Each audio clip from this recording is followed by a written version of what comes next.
जय हिंद। अभ्यास online class की इस नए वीडियो में मैं कृष्णा आप सभी का स्वागत करता हूं। दोस्तों, फंडामेंटल राइट्स भारत के संविधान के महत्वपूर्ण भाग हैं जिसको हम लोग देख रहे थे। दोस्तों, पार्ट 1 में मैंने जो है 3 मौलिक अधिकारों के बारे में वर्णित कर दिया है और ये इस वीडियो का दोस्तों दूसरा पार्ट है जिसमें 3 जो मौलिक अधिकार बचे हुए हैं पूरी तरीके से देखने वाले हैं। तो दोस्तों, अगर आप पहला पार्ट नहीं देखे तो मैंने डिस्क्रिप्शन में लिंक दे रखा है, साथ ही साथ प्लेलिस्ट में जो है दोस्तों भारत का संविधान नाम के प्लेलिस्ट बना है, वहाँ पास भी जा करके चेकआउट कर सकते हैं, जिसमें संविधान सभा, राष्ट्रपति, सांसद, लोकसभा, राज्यसभा, इन सब के बारे में पूरी तरीके से वीडियो आपको मिल जाएगा। दोस्तों, दोबारा पढ़ने की ज़रूरत नहीं पड़ेगी जब आप वीडियो को शुरू से लास्ट तक ज़रूर देखोगे, क्योंकि दोस्तों मैं इस वीडियो में आपको जो है डायग्राम एंड एक्सप्लेन के एग्जाम्पल के माध्यम से पूरी चीज़ आपको बताने वाला हूँ। तो आज के हम इस वीडियो में बात करने वाले हैं मौलिक अधिकार, फंडामेंटल राइट्स के अंतर्गत धार्मिक स्वतंत्रता का अधिकार, सांस्कृतिक एवं शिक्षा का अधिकार, संवैधानिक उपचारों का अधिकार और दोस्तों सुप्रीम कोर्ट जो है कितने प्रकार के रीट जारी करते हैं उसके बारे में डिटेल। ठीक है, तो आपको पता ही होगा दोस्तों कि सुप्रीम कोर्ट जो है 5 प्रकार के रीट जारी करता है। कौन कौन सा है? बंदी प्रत्यक्षीकरण, परमादेश, अधिकार परीक्षा, प्रतिषेध और जो है उत्प्रेषण। तो बहुत सारे स्टूडेंट हैं जो इनके बारे में नहीं पता होगा, कई बार पढ़े होंगे लेकिन समझ नहीं आया होगा। तो इस वीडियो में आपको जो है पूरी जानकारी मिलेगी, तो आप अच्छे तरीके से समझ जाओगे। तो दोस्तों जो है जो है मौलिक अधिकार के बारे में आपको पता ही है, ठीक है, क्योंकि मौलिक अधिकार हमको कितना मिला है दोस्तों? 6 मिला है। पहले 7 था लेकिन अब कितना है? 6 है। थोड़ा सा रिवाइज कर देता हूँ। पहला है दोस्तों समानता का अधिकार। पहले तो है दोस्तों मौलिक अधिकार कहाँ से लिया गया है? ये लिया गया है अमेरिका से लिया गया है, ठीक है, संयुक्त राज्य अमेरिका से लिया गया है, जिससे क्या कहा जाता है? भारत संविधान का मैग्ना कार्टा के नाम से इसे जाना जाता है, ठीक है। तो मौलिक अधिकार जो है दोस्तों कहाँ से लिया गया है पता चल के आप देखिए। सबसे पहले देख लेते हैं समानता का अधिकार, चूंकि ये कहाँ से है? अनुच्छेद 14 से लेकर के 18 तक का है। प्रश्न बहुत बार पूछा जा चुका है, पिछले वीडियो में मैंने पूरे अनुच्छेद को पूरे डिटेल से मैंने बताया है, ठीक है, तो आप उसको जरूर देख लीजिएगा। दूसरा है इसमें स्वतंत्रता का अधिकार, जिसमें स्वतंत्रता से संबंधित पूरे अधिकार दिए गए हैं। ये अनुच्छेद 19 से लेकर के 22 तक दिया हुआ है। और तीसरा जो अनुच्छेद है, तीसरा जो भाग है वो है शोषण के विरुद्ध अधिकार, जिसमें अनुच्छेद 23 और 24 जो है शामिल है। उसी तरीके से जो हमारा चौथा अधिकार है वह है धार्मिक स्वतंत्रता का अधिकार, जिसमें 25 से लेकर के 28 तक हम इस वीडियो में देखने वाले हैं। उसी तरीके से संस्कृति और शिक्षा संबंधी जो अधिकार है 29-30 दो अनुच्छेद है, इसको भी देखने वाले हैं। और जो हमारा अंतिम जो अधिकार है वो है हमारा संवैधानिक उपचारों का अधिकार। जब ये ऊपर के तीनों अधिकार जब नहीं चल रहे हों तो हमको कोर्ट में जाने का अधिकार है। तो ये जो है अनुच्छेद 32 के अंतर्गत आता है, इसको देखने वाले हैं। तो चलिए दोस्तों हम लोग स्टार्ट करते हैं। भाग 4 जो है चौथे नंबर का जो हमको मिला है संवैधानिक अधिकार, जिसका नाम है दोस्तों धार्मिक स्वतंत्रता का अधिकार। इसका नाम से ही पता चल रहा है दोस्तों ये धर्म से रिलेटेड होगा, धर्म से संबंधित हमको अधिकार मिले हैं, जिसमें अनुच्छेद 25 से लेकर के 28 तक दिया हुआ है। तो सबसे पहले देख लेते हैं अनुच्छेद 25। अनुच्छेद 25 क्या कहता है कि अंतःकरण और धार्मिक रीति रिवाज मानने की जो अधिकार है, वो धर्म का प्रचार करने की जो स्वतंत्रता है वो हमको मिल जाती है। इसके अंतर कोई भी व्यक्ति जो है किसी भी धर्म को मान सकता है, किसी भी धर्म को मान सकता है दोस्तों।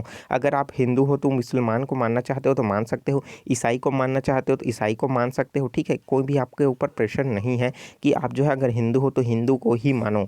भले सामाजिक दबाव हो, ये बात अलग है, लेकिन कानूनी तौर पर आपके ऊपर कोई भी दबाव नहीं है कि आप किस धर्म को मानते हो। इसके रीति रिवाज को भी आप मान सकते हो, धर्म का प्रचार प्रसार भी कर सकते हो, ठीक है।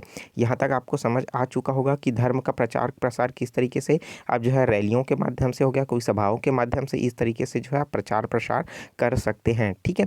अब चलिए बात कर लेते हैं दोस्तों इसके नेक्स्ट जो है अनुच्छेद है, जो अनुच्छेद नंबर है 26, ठीक है, जिसमें क्या है? धार्मिक कार्यों के प्रबंधन की स्वतंत्रता। मतलब धार्मिक कार्यों से रिलेटेड आप कोई भी जो है कार्य सभाएं ये सब कर सकते हैं, इसकी जो है अनुमति जो है आपको जो है संविधान देती है। लेकिन इसको अच्छे से समझ लेते हैं, उसके बाद मैं और बताता हूँ। इसके अंतर्गत जो है कोई भी व्यक्ति अपने धर्म के लिए संस्थाओं की स्थापना, कानूनी रूप से धार्मिक संपत्ति का अर्जन एवं स्वामित्व व प्रशासन करने का अधिकार जो है रख सकता है, ठीक है। जिसके अंतर्गत क्या है दोस्तों? देखिए, धार्मिक संस्थाएं जैसे क्या हो गया, आप हिंदू है तो हिंदू के लिए मंदिर हो गया, ठीक है। अगर जो है मस्जिद हो गया मुसलमानों के लिए, ठीक है। उसी तरीके से जो है गिरजाघर जो है किसके लिए हो गया दोस्तों?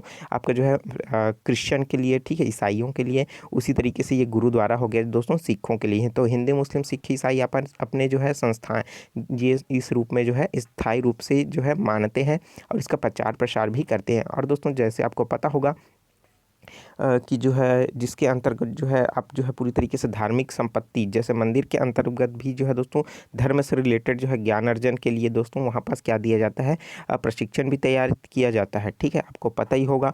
ठीक है, उसी तरीके से मुसलमानों के लिए भी जो है दोस्तों ये अलग से पाठशालाएँ लगती है, ये सब आपको पता ही होगा। तो ये किसके अनुसार होता है दोस्तों, ये धार्मिक कार्यों में प्रतिबंध ना लगे, उनको इसकी आज़ादी मिली है वो ये है, इस वजह से ये होता है। ठीक है, तो मैं क्या बताने वाला था दोस्तों, जब ये क्या होता है धारा 144 हो जाती है तो उस समय दोस्तों ये जो है पूरी तरीके से बंद हो जाता है। ठीक है, उसी तरीके से जो है धार्मिक कार्यों के लिए जो है धन शुल्क, ये जो है अनुच्छेद जो है 27 के अंतर्गत आता है, जिसके अंतर्गत जो है यह पूरी तरीके से टैक्स फ्री होता है। ठीक है, टैक्स फ्री मतलब इसमें क्या अगर कोई व्यक्ति जो है कोई टेम्पल है, ठीक है, कोई मंदिर है, वहाँ पास जा कर के क्या कर रहा है दोस्तों, अगर कोई दान कर देता है तो अगर दान करने के पश्चात अगर जितनी भी पैसा आ रही है तो उस पर कोई भी टैक्स नहीं लगाया जाएगा। किसके ऊपर दोस्तों, मंदिर पर, और नहीं देने वाले व्यक्ति पर। अगर देने वाला व्यक्ति टैक्स डिपार्टमेंट के दायरे से बाहर में आता है, मतलब इनकम टैक्स में आता है, तो इनकम टैक्स में उस जो धनराशि जो जमा किया है मंदिर में उसको क्या कर लिया जाता है, उस अमाउंट को माइनस किया जाता है। ठीक है, तो आप इसको ध्यान रखिए, टैक्स फ्री होता है। तो इसमें जो है राज्य किसी भी व्यक्ति को ऐसा कर देने के लिए बाध्य नहीं कर सकता जिसकी आय जो है विशेष धर्म या धार्मिक संप्रदाय की उन्नति या पोषण के लिए व्यय की गई हो। ठीक है, तो नहीं तो दोस्तों आप देखे हो बालाजी, शिरडी साईं, तो यहाँ पास देखते हो आप कितनी धनराशि जो है एकत्रित होती है, तो वो क्या है पूरी तरीके से टैक्स फ्री होता है। ठीक है, उसी तरीके से देख लेते हैं दोस्तों अनुच्छेद 28। अनुच्छेद 28 के अंतर्गत क्या होता है, सरकारी खर्च पर चलने वाली संस्था में धार्मिक शिक्षा नहीं दी जाएगी। आपको पता होगा दोस्तों कि जो सरकारी खर्च पर जो चलती है शिक्षा संस्थाएं, उस पर जो है आप जो है पूरी तरीके से पर्टिकुलर एक ही जो है धर्म को नहीं बता सकते, उसके बारे में आप जो है शिक्षा नहीं दे सकते। वो बात अलग है कि उस सिलेबस के अंदर वो अगर वो जो है इंक्लूड है, जैसे क्या हो गया अगर धनी धर्मदास के बारे में दिया है, ठीक है, उसी तरीके से गुरु घासीदास के बारे में दिया है, आप उसके बारे में बता रहे हो, सतनाम के बारे में बता रहे हो, सिलेबस में है तो बात अलग है। लेकिन सिलेबस के जो है अलग से और जो है आप उस धर्म का प्रचार कर रहे हो तो ये जो है पूरी तरीके से प्रतिषेध है। ठीक है, आप वो ऐसा नहीं कर सकते, अगर ऐसा करते पाए गया तो आपके ऊपर क्या हो जाएगी, कार्रवाई की जाएगी। ठीक है, तो यह जो है मेन जो है सरकारी खर्च पर चलने वाले संस्थानों की बात कही जा रही है। ठीक है, और प्राइवेट में तो किसी भी तरीके से जो है दोस्तों सभी चीज़ें होती है। ठीक है, जिसके अंतर्गत क्या होता है, खर्च पर चलने वाली किसी भी शिक्षण संस्थान में कोई भी धार्मिक शिक्षा नहीं दी जाएगी। ऐसे शिक्षण संस्थान जो है अपने विद्यार्थियों को किसी भी धार्मिक अनुष्ठान में भाग लेने के लिए धर्म उपदेश को जबरदस्ती सुनने के लिए बाध्य नहीं किया जा सकता। ठीक है, यहाँ तक आपको समझ आ गया होगा। चलिए देखते हैं दोस्तों, हमारा अगला है संस्कृति एवं शिक्षा संबंधी अधिकार। तो संस्कृति एवं शिक्षा संबंधी अधिकार की क्या है दोस्तों, 29 और 30 में दिया हुआ है। तो इसमें अनुच्छेद 29 क्या करता है कि अल्पसंख्यक वर्गों के हितों का संरक्षण, यहाँ पर एक शब्द आ रहा होगा अल्पसंख्यक। ठीक है, तो अल्पसंख्यक क्या होता है दोस्तों, जिसकी जो है संख्या क्या है कम हो, उसको क्या कहा जाता है दोस्तों, अल्पसंख्यक कहा जाता है। ठीक है, जैसे क्या होगा एक पर्टिकुलर अगर क्षेत्र में देखें तो क्या है सिख की संख्या कम है तो उसको कहाँ रखा गया है, अल्पसंख्यक वर्ग में रखा गया है। ठीक है, इसके अंतर्गत क्या होता है, कोई भी अल्पसंख्यक वर्ग को उनकी अपनी भाषा, लिपि, संस्कृति को सुरक्षित रखा जा सकता है और केवल भाषा, जाति, धर्म के आधार पर उसे किसी भी शिक्षा संस्था में प्रवेश करने से नहीं रोका जा सकता। ठीक है, तो मतलब उनको क्या है पूरी तरीके से आज़ादी है, अल्पसंख्यक है तो क्या हुआ, उनको भी पढ़ने लिखने और शिक्षा ग्रहण करने की पूरी आज़ादी है। ठीक है, तो इस तरीके से अनुच्छेद 29 में ये वर्णित है। उसी तरीके से अनुच्छेद 30 अल्पसंख्यक वर्गों को अपने शिक्षा जो संस्था है वहाँ पास स्थापना और प्रशासन करने का जो है अधिकार है। तो अल्पसंख्यक कौन से वर्ग आएंगे, जिनकी संख्या क्या है बहुताय नहीं है, बिल्कुल कम है। ठीक है, उनको अल्पसंख्यक कहा जाता है। उन्हीं वर्गों के द्वारा शिक्षा संस्थाओं का स्थापना भी कर सकता है और वहाँ पास जो है प्रशासन करने का भी अधिकार रख सकता है। ठीक है, तो कोई भी जो अल्पसंख्यक वर्ग आदि जो है पसंद की पर शैक्षणिक संस्था चला सकता है और सरकार उसे अनुदान देने के लिए भी किसी तरीके का जो है भेदभाव नहीं करेगा। ठीक है, जैसे उच्च वर्ग के जो है या फिर सामान्य वर्ग से अधिक वाले जो हैं दोस्तों उनके लिए जो अनुदान देता है उसी तरीके से अल्पसंख्यक वर्गों के लिए भी अनुदान देगा, इसमें कोई भेदभाव नहीं करेगा। ठीक है, जैसे क्या हो गया दोस्तों, जैसे मदरसा चलाया जाता है मुसलमानों की जो विद्यालय है, उसी तरीके से संस्कृत विश्व जो विद्यालय है उसमें भी ठीक है इन सब में अनुदान दिया जाता है। ठीक है, और चलिए देख लेते हैं दोस्तों, अब हमको मिलता है संवैधानिक उपचार। जब क्या होते हैं ऊपर के पांचों अधिकार जो हैं हमारे अंडर से बाहर हो जाते हैं हैं तो अनुच्छेद 32 काम आता है, जिसको क्या कहा जाता है, संवैधानिक उपचारों का अधिकार। जब हमारे मौलिक अधिकारों का हनन हो जाता है तो न्यायालय में जाने का अधिकार हमको मिला हुआ है। तो दोस्तों इसको जो है डॉक्टर भीमराव अंबेडकर के अनुसार संवैधानिक उपचारों के अधिकार को क्या कहा गया है, हृदय, संविधान का हृदय और आत्मा के नाम से कहा गया है। ठीक है, क्या कहा गया है, अनुच्छेद 32 को कहा गया है, heart and soil of Indian constitution. ठीक है, तो इस तरीके से जो है दोस्तों 32 को कहा गया है। अब इसके अंतर्गत क्या होता है कि इसे मूल संविधानों का संरक्षक कहा जाता है, क्योंकि अगर आपके मौलिक अधिकार का हनन हो जाता है तो सुप्रीम कोर्ट तक जाने का अधिकार जो है आपको होता है। ठीक है, अब इसके अंतर्गत जो है दोस्तों सुप्रीम कोर्ट तक चले जाओगे, लेकिन क्या होगा, सुप्रीम कोर्ट किस तरीके से जो है इसको अपने अंडर लेगा और किस तरीके से काम करेगा। तो सुप्रीम कोर्ट जो है रीट जारी करता है। ठीक है, इसके लिए क्या करता है, रीट जारी करता है। तो रीट जारी करना मतलब आदेश देना ही रीट जारी करना कहलाता है। ठीक है, जब ये मौलिक अधिकार से संबंधित होता है तो यही आदेश रीट कहलाता है। ठीक है, तो सुप्रीम कोर्ट के जो मूल अधिकार हैं उसको सुरक्षित रखने के लिए रीट जारी करता है। और ये रीट जो है कितने प्रकार के होते हैं, तो ये 5 प्रकार के हो सकते हैं। बहुत बार पूछा जा चुका है कि रीट कितने प्रकार के होते हैं, और ये जो है रीट जो है कौन जारी करता है, सुप्रीम कोर्ट जारी करता है, और ये 5 प्रकार का होता है। ठीक है, तो कौन कौन सा है एक एक करके सभी को देखते हैं। तो दोस्तों इसमें आता है आपका, पहले आता है बंदी प्रत्यक्षीकरण। ठीक है, दूसरा आता है परमादेश, तीसरा आता है अधिकार परीक्षा, और जो है दोस्तों चौथा आता है प्रतिषेध, और पांचवा आता है उत्प्रेषण। तो एक एक करके दोस्तों सभी को देख लेते हैं। जितनी जानकारी मुझे है दोस्तों उतना जानकारी मैं आपको पूरी तरीके से बांटने की कोशिश कर रहा हूँ कि बंदी प्रत्यक्षीकरण होता क्या है। देखिए, जब क्या होता है, ऐसी स्थिति आती है जब पुलिस जो है आपको हिरासत में ले लेता है और बिना कारण बताए ही, ठीक है, अवैध रूप से जो है आपको बिना किसी जुल्म के ही आपको जो है पूरी तरीके से लॉकअप में रख देता है, और आपके पूछने पर भी जो है पुलिस के द्वारा कोई भी जो है रीज़न ना बताया जा रहा हो, तब क्या करता है जो दोस्तों इसके द्वारा, ठीक है, किसी माध्यम से सुप्रीम कोर्ट को यह आदेश मतलब यह जानकारी देता है कि इस व्यक्ति को जो है या फिर मुझे जो है अवैध रूप से या फिर बिना किसी कारण के जो है पूरी तरीके से लॉकअप में बंद करके रखा गया है। पुलिस के आदेश जानकारी मांगने जाने पर भी वह नहीं दिया जा रहा है। तो इस तरीके से दोस्तों जब क्या होता है, यह इन्फॉर्मेशन जब सुप्रीम कोर्ट को पहुँचता है, ठीक है, तो वह जो है आदेश देता है कि जो है यह उसके दोनों मतलब जिसको हिरासत में लिए हो उसको जो है मेरे सामने प्रस्तुत करो। ठीक है, तो दोस्तों सुप्रीम कोर्ट के सामने जो है उसको प्रस्तुत किया जाता है। देखिए यहाँ पर जब किसी व्यक्ति को लगता है कि उसे अवैध रूप से जेल में रखा गया है, तब सुप्रीम कोर्ट हिरासत में लाने वाले अधिकार को आदेश देता है कि वह जेल में रखे गए व्यक्ति को निश्चित समय अंतराल में जो है दोस्तों अंदर उपस्थित करें तथा हिरासत में लेने वाले अधिकारों पर कार्रवाई होगी अगर नहीं करता है तब। ठीक है, तो ये है दोस्तों बंदी प्रत्यक्षीकरण। मतलब क्या हुआ, बंदी क्यों बनाया गया है, उसको प्रत्यक्ष रूप से प्रत्यक्षीकरण आपको देना होगा। ठीक है, तो यह चलिए अब बात कर लेते हैं परमादेश। तो परमादेश क्या होता है दोस्तों, जब कोई व्यक्ति जो है अपने कार्य का निर्वहन और कर्तव्यों का निर्वहन अच्छे से नहीं कर रहा हो, सही तरीके से नहीं कर रहा हो, तो उस पर जो है सुप्रीम कोर्ट के द्वारा जो है रीट जारी कर दिया जाता है। तो उसे ही क्या कहा जाता है दोस्तों, परमादेश कहा जाता है।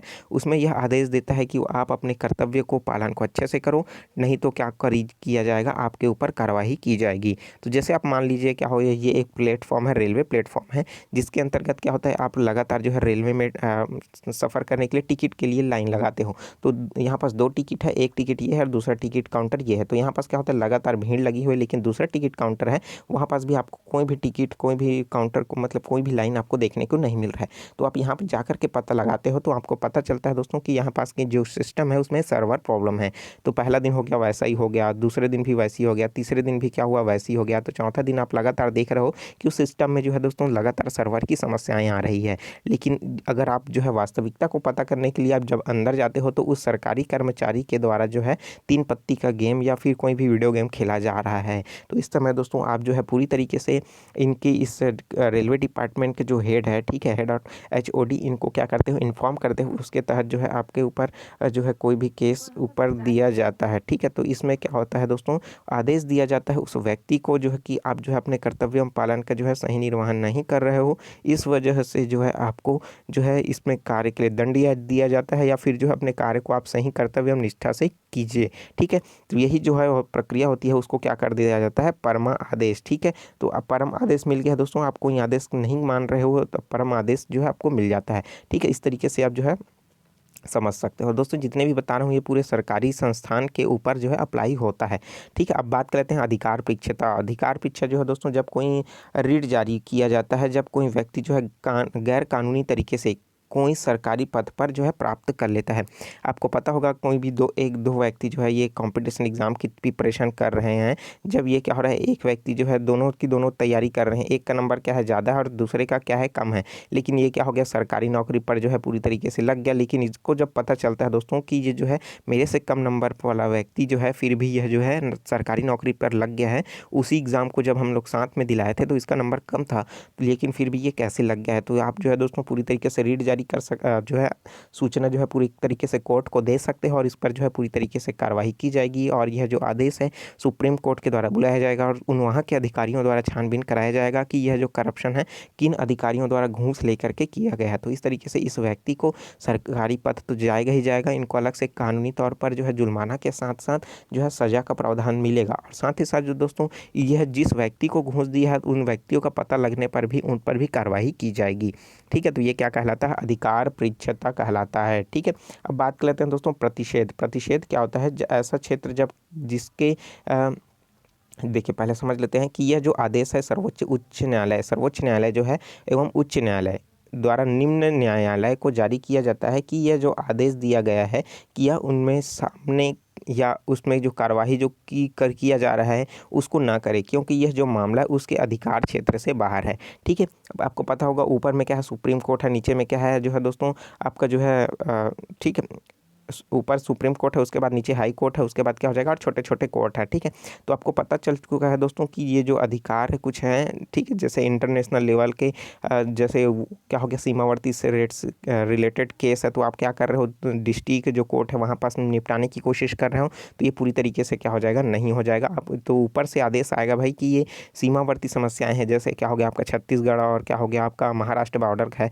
तो यहाँ पास ये जो केस चलेगा तो ये कहाँ चले जाएगा दोस्तों, आपका सुप्रीम कोर्ट में चला जाएगा। ठीक है, तो ये जो है आपके अधिकार क्षेत्र में नहीं, आप इसको केस की सुनवाई ना करें, इसको क्या करें ऊपर जो है सुप्रीम कोर्ट मुझ तक पहुँचाएं। तो ये जो है उच्च न्यायालय जो है निम्न न्यायालय को आदेश देता है कि ये आपके अधिकार क्षेत्र में नहीं है, बल्कि ये जो है अपने हमारे अधिकार क्षेत्र के अंतर्गत आता है, इसलिए क्या करें इसको ऊपर भेजें। ठीक है, उसी तरीके से सेम ऐसा ही होता है, लेकिन दोस्तों इसमें क्या होता है उत्प्रेक्षण।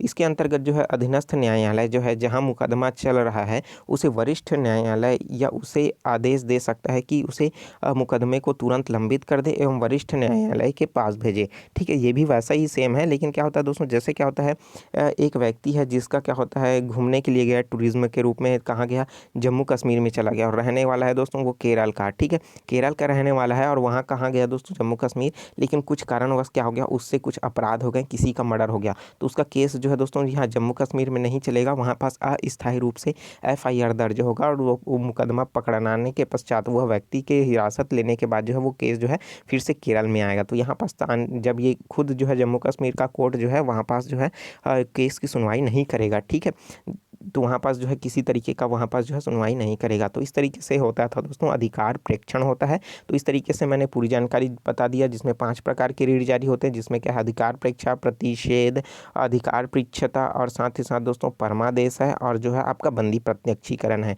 तो पूरी जानकारी मैंने आपको बता दिया। संवैधानिक उपचार के अंतर्गत अनुच्छेद 32 में जो आता है उसको, और जो है संस्कृति के अधिकार के अंतर्गत अनुच्छेद 29 एवं 30 को बताया और साथ ही साथ धार्मिक स्वतंत्रता के अंतर्गत अनुच्छेद 25 से लेकर के 28 तक जितने भी आते हैं दोस्तों सभी को मैंने आपको बताने की कोशिश की। और दोस्तों एक जो है हमको मिलता है पूरी तरीके से मौलिक अधिकार, जिसमें 6 के बारे में मैंने पूरी जानकारी आपको दे दी है। तो वीडियो कैसा लगा कमेंट करके ज़रूर बताइए। वीडियो अच्छा लगा हो दोस्तों ज़रूर लाइक कर दीजिए और जो चीज़ समझ नहीं आया है उसको ज़रूर पूछिए दोस्तों, क्योंकि जो है दोस्तों आपको जो है कॉन्सेप्ट क्लियर नहीं होगा तब तक आपको जो है आप उसको सिर्फ रटते ही रहोगे, आपको समझ नहीं पाओगे। ठीक है, और जो स्टूडेंट नए हैं दोस्तों चैनल को जरूर सब्सक्राइब करके नोटिफिकेशन बेल आता है जरूर ऑन कर लीजिए, ताकि इस तरीके का वीडियो आपको लगातार मिलता रहेगा। ठीक है, तो चलिए मिलते हैं दोस्तों नए वीडियो में। और दोस्तों इसके लिए जो है मौलिक अधिकार भारत के संविधान के लिए कौन सा बुक बेस्ट रहेगा मैंने नीचे डिस्क्रिप्शन में लिंक दे रखा है, वहाँ से ज़रूर चेकआउट कर लीजिए। ठीक है, तो चलिए दोस्तों मिलते हैं नए वीडियो में नए जानकारी के साथ। तो मुझे दीजिए इजाज़त। Take care, all the best, जय हिंद।